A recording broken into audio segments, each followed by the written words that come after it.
The story begins with a beautiful woman waking up alone in bed. As she glanced around, she realized she was in an unfamiliar room. She sat up, trying to recall what had happened. The memories that surfaced were completely indecent, causing her to break out in a sweat. It was humiliating to even think about such things. Surveying the room, she noticed her white underwear scattered on the floor. She couldn't believe she had asked him such a thing. Before she could process the situation, her husband stormed into the room, his face contorted with rage. He demanded to know where his lover had gone, refusing to tolerate any perceived betrayal. The woman, eyes wide with fear and confusion, struggled to find words. She thought to herself that this was not her doing. How dare he even accuse her of such a thing? He got up from his chair in irritation. The husband approached his wife and angrily demanded to know where his lover had gone. He would not allow himself to be bullied and demanded immediate explanations from her. Unbeknownst to her, hidden in the shadows, Yao Qin, a young woman, snapped photographs, documenting the unfolding drama. An older woman, presumably Yao Qin's accomplice, monitored the images, urging her to take more, ensuring irrefutable evidence of the alleged affair. Yao Qin argued that the existing photos were sufficient, but the older woman remained insistent. Meanwhile, the woman, naked and vulnerable, pleaded with her husband to believe her innocence, her tears flowing freely. She vehemently denied any involvement in the events being used to tarnish her reputation. The older woman, enraged by the woman's pleas, snapped at Yao Qin, forbidding her from calling her mother again, deeming the term repulsive. Desperate for support, the woman turned to her husband, begging him to intervene and tell his mother the truth. But her pleas fell on deaf ears. Consumed by anger and shame, he refused to listen to her excuses or explanations. He was determined to punish her for the perceived disgrace she had brought upon him. With a final, cruel gesture, he threw a divorce petition at her feet, leaving her utterly shattered and alone. The woman desperately grasped her husband's sleeve, attempting to speak, but he coldly brushed her aside. Turning away, he declared their relationship over, forbidding her from offering any excuses. Shen Junyao, his accomplice, coldly informed the bewildered woman that signing the divorce papers was her only option, threatening to release the compromising photos to the press if she refused. Shen Junyao husband, Yang Xian, climbed into the waiting car, where Yao Qin, the woman who had orchestrated the entire scheme, greeted him with a triumphant smile. She eagerly inquired about the success of their plan, confident in its outcome. Yang Xian assured her that everything was under control, and their path to marriage was now clear. He embraced Yao Qin passionately, and she melted into his arms, expressing her long-awaited joy. They had both sacrificed much for this moment and deserved to celebrate their victory. The following morning, Yan's wife, Xuanya, arrived at the Lu family home. Placing the divorce papers on the table before her husband, she declared her willingness to sign, but on one condition: she would not relinquish her father's shares. This demand enraged Yang Xian, who slammed his fist on the table and roared at his wife to comply with the terms of their marriage contract. He insisted they had no right to the shares. Xuanya countered, offering to cede 5% as compensation, but the remaining 10% belonged to her father. Yang Xian, unwilling to negotiate, rudely interrupted her, stating that such an arrangement was unacceptable. He had a plan and refused to deviate from it. He proceeded to file for divorce in front of his stunned wife, threatening to leave her penniless and expose her secrets to the world if she resisted.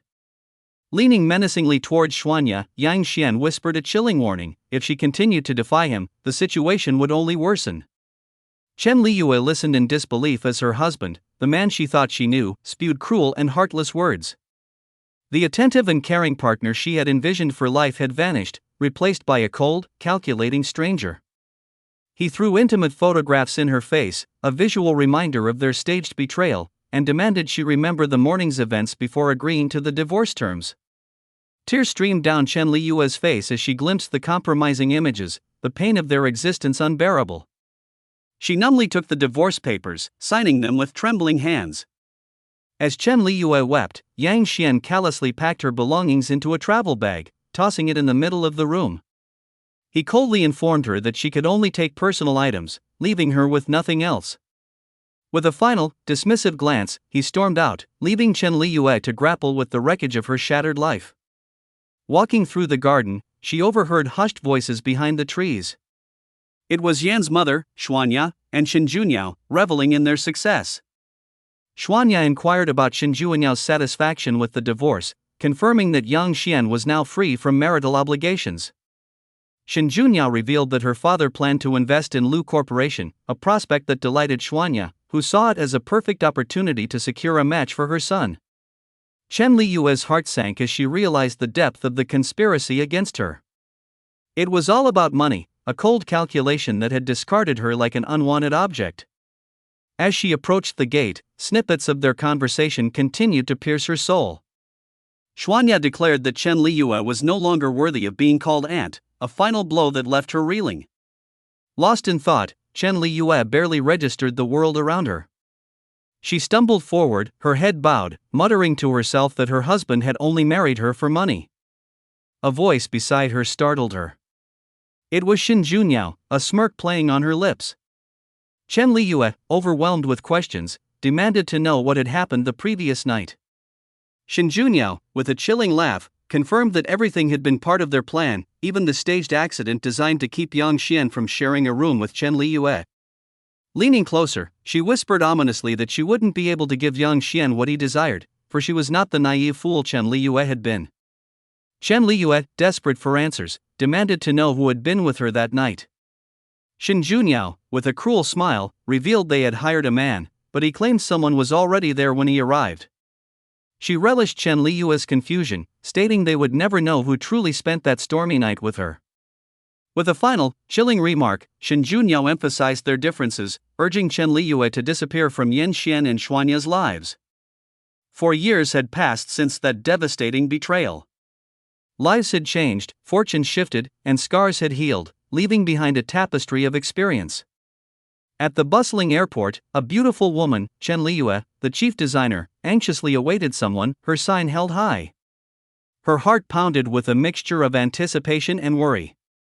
Emerging from the plane, a radiant young woman descended the gangway, her eyes sparkling with excitement and a hint of trepidation. A baby carriage, containing a handsome boy with captivating blue eyes and dark hair, rolled beside her. The child, wide-eyed with wonder, absorbed the unfamiliar sights and sounds. Chen Liyue, reunited with her hometown after 4 long years, confessed to her son that she never thought she'd return.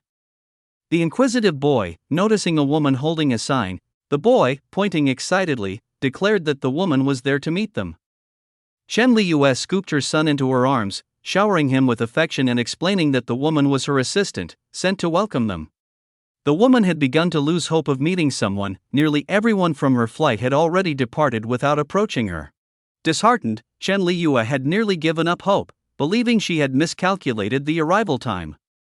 Just as despair set in, a beautiful woman with a child approached, confirming she was the one Chen Liyue was expecting. The boy, ever polite, greeted the unfamiliar woman. A week into their return, Chen Liyue worked diligently on her laptop while her son played independently. A knock interrupted her focus, announcing a special client waiting in reception. Kissing her son goodbye, she entrusted him to Aunt Tang's care. For days, Chen Liyue had pondered the identity of this insistent client, assuming it must be someone she knew. The prospect of such a significant order both thrilled and unnerved her. Taking a deep breath, Chen Liyue steeled herself before entering the reception room. With a professional demeanor, she greeted the guest, eager to learn their needs. But the figure seated before her was the last person she expected to see, Shinjunyao, the architect of her past betrayal and divorce. Shinjunyao's triumphant smile pierced through Chen Liyue, her gaze unwavering and intense. "It's been a while," Shinjunyao purred, relishing Chen Liyue's shock. Chen Liyue, stunned, stammered that she never expected to see Shinjunyao there, assuming it was a mistake. A whirlwind of emotions raged within her, but for her son's sake, she forced herself to remain composed and professional. With a calm voice, she inquired how she could assist Shinjunyao as a designer, extending her hand in a gesture of forced civility. Shinjunyao, disappointed by the lack of a dramatic reaction, decided to escalate the situation. She casually announced her desire for Chen Liyue to design an ornament for their 4th wedding anniversary, a bombshell that left Chen Liyue speechless. The realization that her ex-husband had been married to this woman all along, while she had remained single, was a painful blow.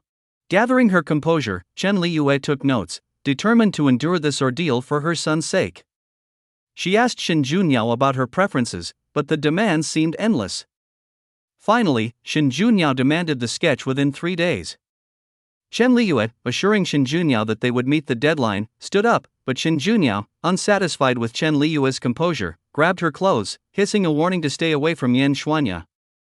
Fear momentarily gripped Chen Liyue, but she calmly stated that she had no intention of interfering. Shin Junyao, enraged by Chen Liyue's defiance, shoved her to the floor, laughing cruelly and threatening her to stay out of their family affairs. Tears welled up in Chen Liyue's eyes as she lay on the floor, overwhelmed by injustice and resentment. Unbeknownst to her, her son, watching through the open door, witnessed the entire scene, his young heart filled with anger and indignation. Witnessing his mother's humiliation, the little boy resolved to find a worthy father figure to protect her. He reasoned that if they had a wealthy and powerful man in their lives, no one would dare mistreat his mother again. With a maturity beyond his years, he devised a plan. He first sought out An Tang, asking who the richest person in town was. An Tang, assuming it was mere childish curiosity, revealed that the man's office was in the neighboring building. His name was Gong Yishao. She even mentioned their striking resemblance. The boy, seizing upon this information, decided to use their resemblance to his advantage. The next morning, he set off for the Gan Corporation. The bustling lobby made it clear that this was a company of great importance. He quickly realized that security was tight, requiring a special pass to see the president. Undeterred, he approached the receptionist, claiming to be looking for his uncle, Gong Yishao. The boy, playing up their resemblance, immediately drew attention. Co-workers gathered, marveling at the uncanny resemblance between the boy and the president. The girls cooed over him, expressing surprise at his presence without an escort. The boy's resemblance worked its magic. An employee, captivated by the resemblance, took his hand, promising to take him to his uncle. As they stepped out of the elevator onto the president's floor, they were met by the secretary, who questioned the employee about the presence of a child in the office. Without hesitation, the boy interjected, introducing himself as Han Yujie, there to see his uncle, Gong Yishao. The secretary, intrigued by the boy's claim and his striking resemblance to the president, adjusted her glasses, trying to reconcile the boy's presence with her knowledge of the president's life. The boy's resemblance was uncanny, leaving the secretary perplexed. The boy observed the woman's hesitation, realizing his plan was teetering on the brink of failure. He decided to employ a tactic of cuteness, gently hugging the woman's leg and confiding in her that he had secretly escaped and begged her not to reveal his whereabouts. The woman was instantly charmed by his innocence.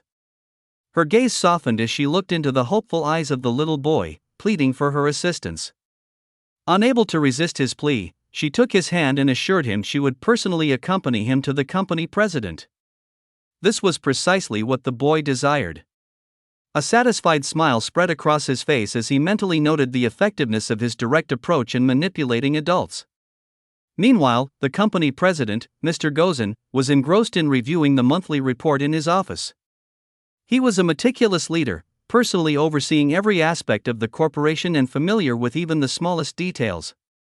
Suddenly, the door creaked open, and his assistant, Anne, appeared, holding the hand of the little boy. She informed Mr. Gozan that his nephew had come to visit. The boy, with his large blue eyes, looked at the president and raised his hand in a greeting. A wave of confusion washed over Mr. Gozan as he tried to recall ever having a nephew. Despite his bewilderment, the boy's striking resemblance to him was undeniable. He dismissed Anne, instructing her to leave them alone. Anne, convinced of a familial connection, brought another cup of strong coffee for the president before leaving the two alone. The boy, determined to make himself comfortable, climbed onto the couch opposite Mr. Gozan. He had been rehearsing his speech throughout his journey and was eager to deliver it flawlessly. Mr. Gozan, sipping his coffee, studied the audacious youngster who had managed to navigate the tight security of the company. He gently informed the boy that he was not his uncle. Unfazed, the boy calmly smiled and stated that he was well aware of that fact. He clarified that the man before him was his father. Mr. Gozan choked on his coffee, startled by the boy's bold declaration. But the boy persisted, retrieving a photograph of his mother from his backpack and placing it on the table. He explained that he had come in search of a father for his beautiful mother. With heartfelt sincerity, he described his mother's talents, beauty, and kind nature, emphasizing her need for a protective man. This, he declared, was precisely what he sought from Mr. Gozen. Mr. Gozen, his eyes wide with astonishment, simply stared at the boy. He reiterated that he couldn't be his father and inquired about the reason behind his selection. The boy, without hesitation, revealed his true motives. He candidly admitted that he chose Mr. Gozen because of his wealth and his perceived ability to be a strong protector for his mother. Mr. Gozen pondered if there were any other reasons for his choice. He looked at the boy, his mind racing with thoughts. The president was taken aback by the boy's persistence. While he was lost in thought, the boy sat opposite him, his large eyes fixed on the president. Unexpectedly, he asked if the president had made a decision about being his father. When the president said he could not be his father, he told him to go back to his mom. When the president remained silent, the boy stood up from the couch and declared firmly that if Mr. Gozen didn't believe him, they should conduct a test. With a determined air, the boy pulled a few hairs from his head, offering them to the president. "This is how we can test it," he said, placing the hairs on a piece of paper. "You can take my hair and do a DNA test." Mr. Gozen stared at the boy in his office, utterly astonished by his tenacity. Despite his skepticism, the uncanny resemblance between them gnawed at him. He decided to humor the boy and took the offered hairs. The boy was overjoyed at the prospect of potentially improving his mother's life. He began jumping with excitement. Remembering that he had been gone for a while, he gathered his belongings and announced his departure, assuring the president that his mother would be worried. Concerned about the boy traveling alone in the city, Mr. Gozen offered to send one of his bodyguards to escort him home. But the boy confidently declined, stating that he lived nearby, directly across from the corporation. Before leaving, he looked the president straight in the eyes and insisted that Daddy must visit him and his mother at their home. With a final reminder of his mother's beauty, the boy left, closing the door behind him. As soon as the door shut, Mr. Gozen found himself consumed by thoughts of the strange encounter. He gazed out of his office window at the house where the boy lived, his mind fixated on the boy's words and demeanor. He mused that today's youth was vastly different from his own generation, finding them all rather peculiar. Convinced it was all nonsense, Mr. Gozen crumpled the paper with the boy's hair and tossed it into the trash. However, he couldn't shake off the feeling of unease. After a brief moment, he rushed to the trash can and began frantically searching for the discarded paper. He desperately hoped to find it. After a long search, he managed to retrieve the crumpled paper, the boy's hair still clinging to it. Relief washed over him. He called Foran, his trusted assistant, who entered the room, still on the phone. "Why did you call me?" she asked from the threshold. Mr. Gozen hesitated, initially dismissing the whole affair as absurd. But then, with newfound resolve, he pulled a few hairs from his own head and handed them to and along with the paper containing the boy's hair. Mr. Gozen instructed Anne to conduct a DNA test on the two hair samples and handed her a piece of paper with a woman's information, requesting her to gather more details about her. Meanwhile, Chen Liu was grappling with Shin Jun's order. The customer's request to send the sketch to the Lu Corporation made it clear that Chen Li was the target. She paced her home, her mind racing with ways to navigate this precarious situation. Her reputation and her beloved work were at stake. As Chen Li moved from room to room, a chilling realization struck her. Her son, Xiao Zai, was missing. Panic surged through her. The thought of her son's disappearance amplified her fear. According to the cursed order, she had neglected her own child. Frantically, she searched every nook and cranny of her house, but Xiao Zai was nowhere to be found. Despair washed over her, and she collapsed to the floor, consumed by guilt and self-recrimination. A torrent of thoughts flooded her mind, berating her for prioritizing work over her son's safety. Suddenly, she heard footsteps. Turning around, she saw Xiao Zai emerge from the hallway, a cheerful grin on his face. Relief flooded her, erasing the fear that had gripped her heart. But as soon as he entered the apartment, Chen Li grabbed him, her anger boiling over. She dragged him to his room, ready to unleash her fury. She scolded him harshly for disobeying her repeated warnings about leaving the apartment alone. Xiao Zai, terrified, promised it would never happen again. Chen Li then sat him down on the couch and continued her tirade, emphasizing the importance of behaving responsibly, especially when she was busy. Toys and books flew through the air as she vented her frustration. Xiao Zai barely managed to dodge the projectiles, his eyes welling up with tears. Finally, she handed him a book, instructing him to read while she worked. The little boy, heartbroken and unjustly punished, retreated into the world of the book. He knew that revealing his true whereabouts would only worsen the situation. The next day, Mr. Gozen sat in his office, reviewing reports, but his mind was preoccupied with the encounter with the boy. Suddenly, there was a knock on the door. He hoped it was Anne. When the door opened, it was indeed his assistant, holding a folder. "The DNA test results are ready," she announced, handing him the folder. Mr. Gozen eagerly snatched the results, his heart pounding. Anne watched him intently, her curiosity piqued. As he opened the envelope, his legs nearly gave way. The results were undeniable. He and the boy were father and son.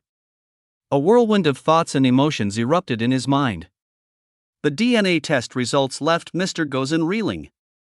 He was a father, and his son was already 4 years old. He couldn't believe it. Anne watched him, her curiosity piqued. He set aside the results, a wave of joy washing over him. In his mind, he was ecstatic, wanting to shout to the world that he was a father to a wonderful, intelligent boy. Memories of a night with a beautiful woman flooded back. He had never learned her name or where she lived, and he hadn't cared to find out at the time. Now, looking at the house the boy had shown him, he realized how much had changed since that drunken night 4 years ago. He knew what he had to do: take responsibility for his son and bring him home. Minutes later, surrounded by a phalanx of bodyguards, he arrived at the woman's house. The sudden influx of men in black suits stunned the onlookers, who thought a movie was being filmed. Mr. Gozen ordered his guards to secure the building, ensuring not even a fly could enter. The guards, following their prearranged plan, surrounded the building, their presence causing panic among the residents who thought a robbery was underway. They screamed for help and called the police. Once the building was secured, the guards formed 2 lines, bowing their heads in respect as Mr. Gozen passed through. A chair was immediately brought for him. Everyone understood that this was no ordinary robbery. The richest man in the city had arrived. The question remained: what did he want? Without wasting time, Mr. Gozen demanded to know the whereabouts of Chen Li and her son. A woman informed him they had left a few hours ago. Meanwhile, Chen Li and her son were returning home in the elevator. The little boy asked if they were going to see the evil aunt again, but Chen Li explained she couldn't find her, so they were going back. As they stepped off the elevator, they were met by a crowd of people staring at them. Chen Li was bewildered. Hundreds of eyes were fixed on them, making it clear they were the center of attention. Something was terribly wrong. As their eyes met Mr. Gozen's, he barked an order to his guards, pointing directly at them. 100 guards surged towards Chen Li, who was utterly confused and terrified. Her heart pounded, her mind screaming that this was not going to end well. The only thought that crossed her mind was to escape. Chen Li grabbed her son's shirt and shouted that they should run. The president had ordered the boy's capture at any cost and was now running to catch up with the frightened woman, who was sprinting towards the elevator. When everyone reached the elevator Chen Li had entered, the door was so thick that no one could squeeze through.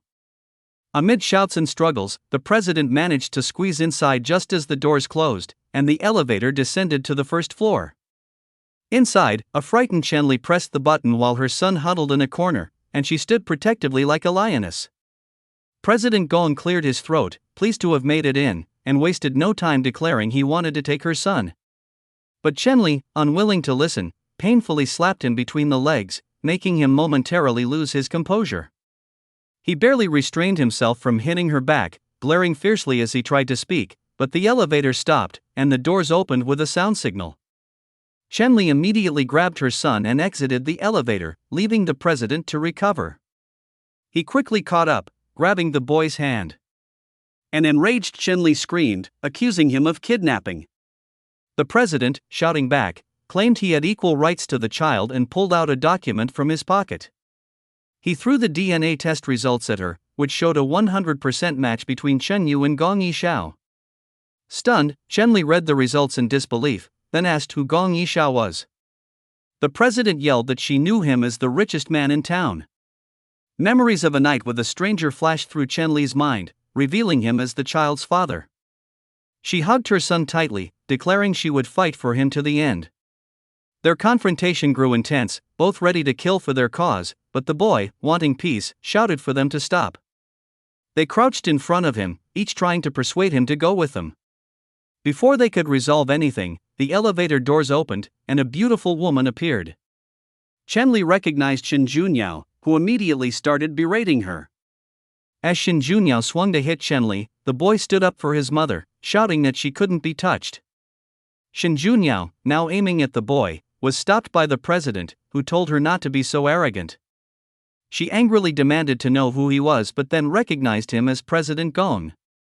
She introduced herself, hoping her family name would help, but he dismissed her, giving her 3 seconds to leave. She fled, and the boy, overjoyed, hugged the president, declaring him the best for standing up to Shen Junyao. Chen Li, relieved, blinked in surprise at the support. Meanwhile, Shen Junyao, catching her breath in the corridor, plotted to spread rumors about Chen Li's connection with President Gong.